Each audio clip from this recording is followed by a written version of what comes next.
Hi, welcome to Conversion Conversations. This is Cameron, and today I'm going to take as quick a look as possible at Transformers Generations War for Cybertron SIEGE Commander Class Jetfire. This is the third Jetfire we've gotten in the Generations line. It is absolutely the biggest. You notice there I said Commander Class. It is our very first Commander Class figure. Here he is all armored up with his robot mode armor pieces form a sort of booster weapons pack. He's got his effect pieces. We're going to go ahead and take this off. Get that out of the way, because what we care about more, and the armor doesn't stay on super well, is this incredibly G1 referential alt mode. You know, as a Siege figure, he kind of gets away with having a very G1 mode by having a G1 mode in the cartoon. He never really took an Earth alt mode. So here he is in his space plane mode. He's got really nice thrusters back here. He's got these incredible wings. He's got 3 cockpits, which I was impressed by. He's got an incredible amount of play pattern. We're going to go ahead and open up his front cockpit. If you pry out this engine block, you can take that piece and remove it entirely. It does allow you to take a Titan Master or Power Master and fit it right in that slot and have a little guy piloting Jetfire, no problem. You also can, and this one's a little trickier, you got to disengage these engines, kind of partially transform Jetfire, which I kind of struggle to do on camera. There we go. One more. If I can do it without knocking in the camera. There we go. We lift up his back piece here. It might be hard to see on camera, but you can fit 2 more Titan Masters in these slots, so that when you close things back up, re-engaging those engines back here, now you've got a group of 3 Titan Masters or Power Masters flying Jetfire, which I think is really neat. And like I mentioned before, he is Commander Class. That is a new size class to Transformers Generations. When he was first announced, before we got some comparison picks, people thought that this was just the new leader class. They were increasing the price of the leader class. Leaders were getting smaller. But that is not the case. If you want a comparison, here is Jetfire against leader class Jetfire from Combiner Wars. And this is one of the old style leaders that is obviously, you know, bigger than they are now in alt mode without the add-on pieces. So he is, you know, twice the mass easily of leader class Jetfire. If we want to finish our Jetfire comparison, so Combiner Wars Jetfire, Siege Jetfire, here is the Classics Jetfire mold. And this one is I think it's called Cybertron Con from China. It's got the Autobot symbol in his chest and then Decepticon symbols on the wings. That's kind of how they did it back then. So that's Voyager, Leader, Commander. You can see drastic size differences here. All around, I am super happy with Jetfire. This was my Jetfire up until now, but both of these guys are available for you to get as prizes in my Extra Life raffle if you choose to enter. You can see the link in the description below for how to enter that. But yeah, Jetfire is super G1. Because this is pre-war Jetfire, he can, if you want, flip between Autobot and Decepticon up front. You just take your thumb to move that symbol. And he swooshes, and he whooshes, and he's all sorts of action-oriented fun. He can, if you wanted to, hold up deluxe class figures no problem, kind of deploying them out on the field. He's got 4 different points that you can use to deploy your guys. Trying to make sure that's in camera, kind of bring him in however you want, which I think is a really, really cool feature that I appreciate. Since in the cartoon he did originally kind of carry the team around quite a few times. And I believe that is camera knock 1 of the day. My only real complaint in this mode is that These side panels here that kind of form the front of the fuselage, this side just doesn't want to click and engage and stay in for me. Other than that, I don't really have any other complaints, and he's just a ton of fun. We're going to go ahead and move our camera up and get him transformed. All right, so this one's going to be a tough transformation for me, but we're going to see if we can do it in one take. So starting out, you kind of saw me before. We're going to pull out these engines. They're two pieces that they use to connect his legs in nice and securely. We're going to lift up this part of the top of his jet mode, shake out our Titan Masters, set them aside, go ahead and open this up. Let's get Hot Rod out of there. We'll go ahead and put his engine back for now. Make sure we got that in there. There we go. Okay, now we're going to come to the underbelly. We're going to take these handlebars, push them back, hide those in his body. We're going to take his side fuselage jet intake pieces. Actually, we're going to flip this wheel up.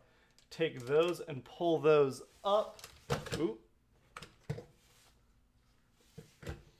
Get those out of the way. We're going to come down and extend his legs all the way 100%, flipping in that rear nozzle for his engines. Flip in those nozzles. That creates nice closed leg panels. We can flip in his kneecap wheels, flip out his feet on both ends, both legs, and then we should, if everything's clicked in, have a relatively stable lower body that we can start focusing on his upper body. Next thing I want to do is get his arms out of the way of the transformation.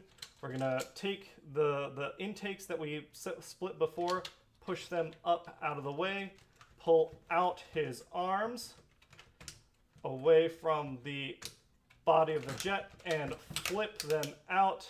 Now those are entirely out of the way. We can take his nose cone, flip that down, flip that piece down, and everything just kind of curls down and in to the cavity in his torso, which I like a lot. Then those jet intakes, those that got flipped away, can come down and re-engage and close up on his body. We can come in on his arms, pull them out to separate those and give him his elbows, then flip out his wrist. And once his wrist is flipped out, we can fold away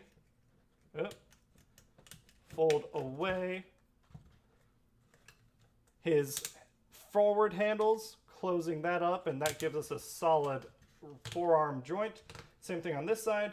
Split out the elbow, flip out the wrist, flip away the handlebar, closing up, and there is a peg and a hole for that peg to go in that closes up and gives us his arms. Make sure that his shoulders are collapsed. We can come in on the back, bringing that jet backpack up front, up forward and to the top as hard as we can. As you can see, I'm struggling with his hips. I do need to go in and tighten his hips. That's absolutely my biggest complaint about this figure. You'll see it in robot mode. Now we can come in and, yeah, not great hips.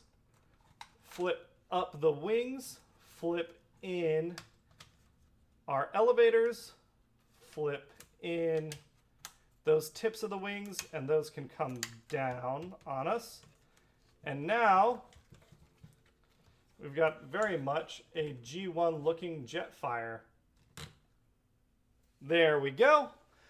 And again, he looks pretty nice in this mode. He looks very G1. Let's step him back a little bit. He absolutely, in comparison to the old Jetfires, looks much more like the Jetfire that probably people that know the Jetfire character grew up and knew and love.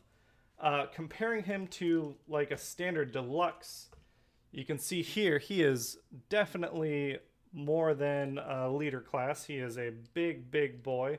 I actually kind of like him hanging out with the other G1 Autobots. I'm pretty happy kind of putting him on that part of my display shelf. Maybe with Siege Mirage. Hologram Mirage. Yeah, he's a big boy. This seems about right for the size comparisons that I had in my head. In terms of articulation, besides the hip thing,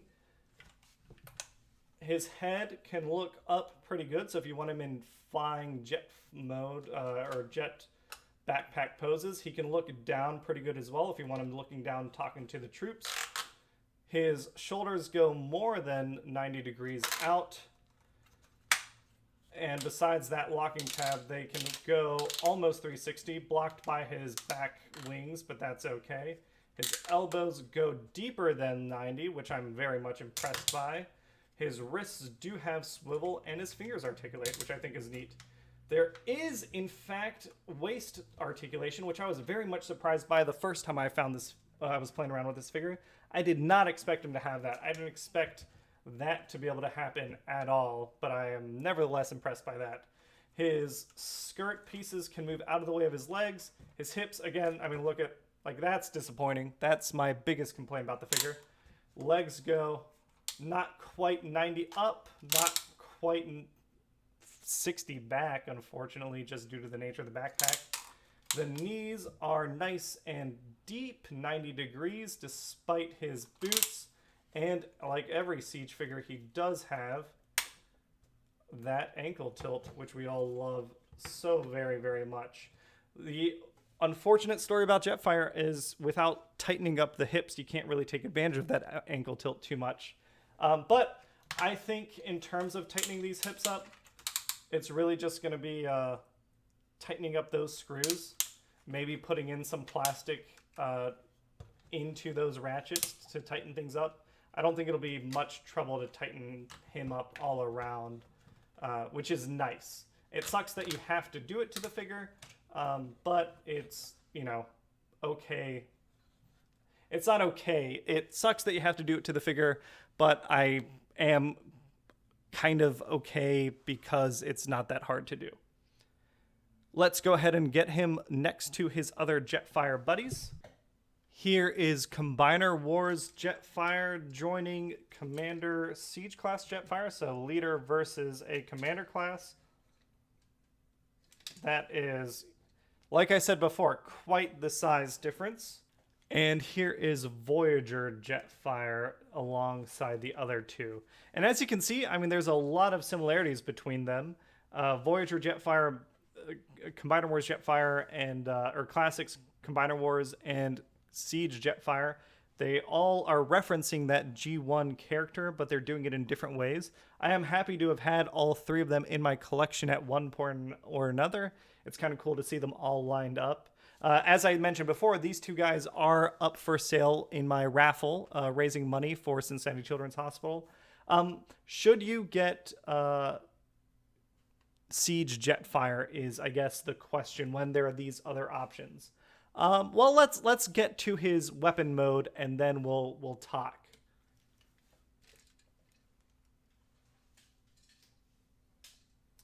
So, to weaponize up Jetfire, we're going to take the front top part of his weapon platform in jet mode, flip out that top piece, and pop out a helmet. Close that up. This fits right over two tabs that fold out from his chest. I appreciate that there is some transformation involved in getting him good to go. Put that up front. Next, we take our forearm guns cannons, put them on his forearms. I like that they operate as shields as well as kind of mini artillery pieces, wrist launchers. I really dig that. We can go ahead and give him his main gun. We're going to take it and split it apart. First, we flip out the individual handles. Flip those two out. He can hold both of these. He has holes in his hands, even though they're articulated, to hold his weapons, which I like. Next, we can come in, split these missile pods. The small missile pods fit up top on his back. The longer missile pods, I believe, fit back here on the backs of his wings.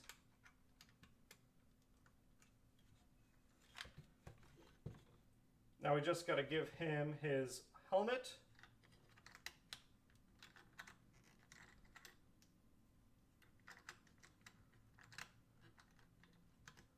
It clips right in up top.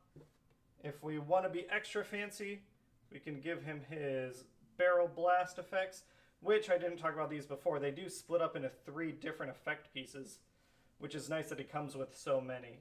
Again, I'm always down for extra effect pieces. And there we go, armed up Jetfire. And he looks awesome. Like, I really like this new armored mode. Each Jetfire has had an armored mode. I'll go ahead and show you the other 2.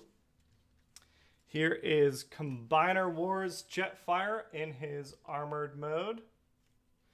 And here is Voyager Jetfire in his armored mode. We're going to go ahead and move things a little bit.